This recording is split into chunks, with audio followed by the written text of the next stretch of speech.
Hello, bachcho. Let's read this question. So this question says the energy levels of a hydrogen spectrum is shown in the figure. There are some transition A, B, C, D, E. Transition A B C respectively represent okay. A B C जो आपके transition है यहाँ पे क्या represent करते हैं ये आपको यहाँ पर बताना है। तो देखिए बच्चों, इस क्वेश्चन का की कॉन्सेप्ट आप क्या लिख सकते हैं। देखिए आपको यहाँ पर ट्रांजिशन बताना है, ठीक है। सीरीज बतानी बेसिकली आपको, लाइमन सीरीज कौन सी होगी, बार्मर सीरीज कौन सी होगी, ठीक है।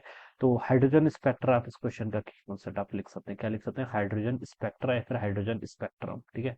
This will be the key concept of this question, alright. अब बच्चों देखिए हाइड्रोजन स्पेक्ट्रम की अगर हम बात करें, ट्रांजिशन होते हैं, देखिए वेरियस क्या हो रहे हैं, आपके ट्रांजिशन हो रहे हैं, ठीक है। देखिए फाइनल स्टेट जिस पर आता है, जैसे कोई ट्रांजिशन हो रहा है, जैसे हम देखिए पहले वाले ए ट्रांजिशन को देखें, ये एन इजिकल टू इन्फिनिटी से एन इजिकल टू वन की तरफ हो रहा है, ठीक है। तो देखिए फाइनली किस पर आया है, फाइनली जिस पर आता है वो इसकी सीरीज डिसाइड करती है। फाइनली ये वन पे आ गया, तो वन पे आ गया तो उसका मतलब ये कौन सी सीरीज है, आपकी लाइमन सीरीज है। कौन सी सीरीज, लाइमन, ठीक है। हो कहाँ से भी इस पर डिपेंड नहीं करता है, फाइनल कहाँ पर आ रहा है इस पर डिपेंड करता है। वन पर आता है तो लाइमन, टू पर आता है तो बामर, फिर पास्कल, फिर ब्रैकेट, फिर की फुड, ऑलराइट। इस तरीके से आपकी सीरीज बनती है। अब देखिए बी वाला मैं अगर देखूं तो एन इजिकल टू टू पर आ रहा है, ठीक है, बी वाला, ठीक है। ये मैंने किसकी बात करी, ए वाले की बात करी। अगर मैं बी वाले ट्रांजिशन की बात करूं तो ये देखिए आपका फाइव से टू पर आ रहा है, ठीक है। तो फाइनल कहाँ पर आ गया, फाइनल तो आपका टू पर है ना। तो टू पर आ गया मतलब ये आपकी कौन सी सीरीज होगी, बामर सीरीज होगी, ठीक है। बामर सीरीज, बामर सीरीज आपकी विजिबल सीरीज में लाई करती है, ठीक है। इसको हम देख सकते हैं, ठीक है। सी पर देखिए, सी वाला आपका फाइव से थ्री पर आ रहा है, ठीक है। फाइनली किस पर आ गया, थ्री पर आ गया, तो ये कौन सी सीरीज होगी, लाइमन बामर। बामर के बाद क्या आती है आपकी फास्कन सीरीज, ठीक है। तो ये आपकी क्या हो जाएगी, फास्कन सीरीज, ऑलराइट। ये हो जाएगा। अब देखिए बच्चों डी पर अगर हम आए तो डी देखिए आपका ये एब्जॉर्प्शन स्पेक्ट्रा नहीं है, ये आपका एब्जॉर्प्शन स्पेक्ट्रा नहीं है, ठीक है। ये आपका सॉरी, ये आपका एब्जॉर्प्शन स्पेक्ट्रा है, बाकी सारे आपके इमिशन स्पेक्ट्रा है। देखिए ये एन इक्वल टू टू से फोर की तरफ जा रहा है ना, तो ये क्या कर रहा है आपका टू से फोर की तरफ जा रहे हैं, तो आपका एटम्स ने आपने क्या किया होगी, एनर्जी को कहीं से लिया होगा, ठीक है, किसी फोटोन या फिर किसी अदर मीडियम के थ्रू, ठीक है, या फिर कॉलिजन, कुछ भी हो सकता है, थर्मल एजिटेशन, ठीक है। और वो टू से लेकर फोर की तरफ गया, ठीक है। तो इस सीरीज को हम कुछ नहीं कहेंगे अभी, ठीक है, क्योंकि ये आपकी क्या है, this is not, this is emission series. E की बात करूं तो देखिए एन इन्फिनिटी से अन वन की तरफ आ रहा है, तो अगेन वो भी फाइनल किस पर है, वन पे, तो वो भी लेमन सीरीज होगा। हमसे ए बी सी के करस्पॉन्डिंग पूछा था, तो ए तो आपका लेमन है, बी आपका बामर है, सी आपका पास्टन है। तो इसको अगर देखा जाए तो ए ऑप्शन पर लिखा है, देखिए first line of Lyman series, ठीक है। ओके, ए बी से रिस्पेक्टिवली बोला गया, ठीक है। ए को बोला गया इसने first line of Lyman series, ठीक है। फर्स्ट ए के करस्पॉन्डिंग बोला है first line of Lyman series. तो ये रॉन्ग है। देखिए फर्स्ट लाइन का मतलब होता है ना कि लाइमन मतलब n f equal to finally one पर आ रहा है, यानी इनिशियल जो होगा वो उससे जस्ट ऊपर वाला होगा, तो इसे फर्स्ट लाइन बोलते हैं। अगर यहाँ पर ये टू की जगह थ्री होता तो ये थ्री से वन पर आ रहा है, तो ये second line of Lyman series होता है, ठीक है।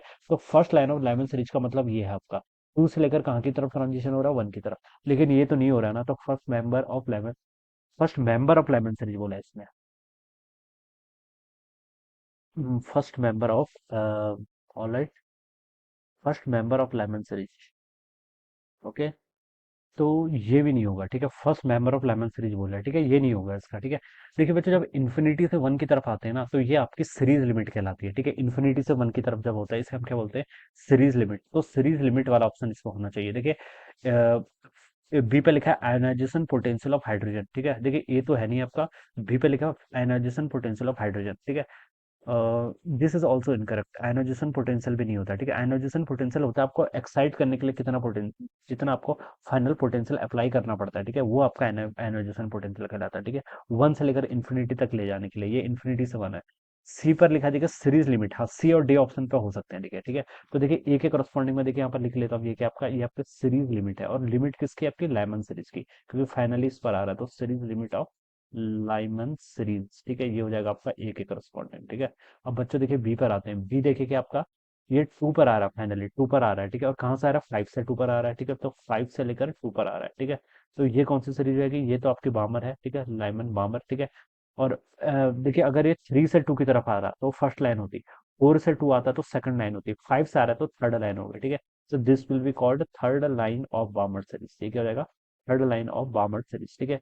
ये आपका थर्ड लाइन, ये देखिए आपको सी पर दे रखा है, देखिए series limit of Lyman series पहला ठीक है, third spectral line of बामर series ये भी ठीक है, ठीक है। और थर्ड अब सी के करस्पॉन्डिंग बताना, सी फाइनल किस पर आया आपका, थ्री पर आया, तो इसका मतलब पास्कन है। अगर फोर से थ्री आता तो first line of Paschen series होता, 5 से 3 पर आए तो second line of Paschen series होगा, वो भी दिया हुआ है, second expected line of Paschen series, ठीक है। तो बच्चों सी वाला ऑप्शन बिल्कुल करेक्ट है, डी वाला भी नहीं होगा। तो इसके करस्पॉन्डिंग जो करेक्ट आंसर होना चाहिए बच्चों, वो क्या होना चाहिए आपका, ऑप्शन सी, ठीक है। So this will be the answer of this question. So I hope you understood this concept. All the best and thank you.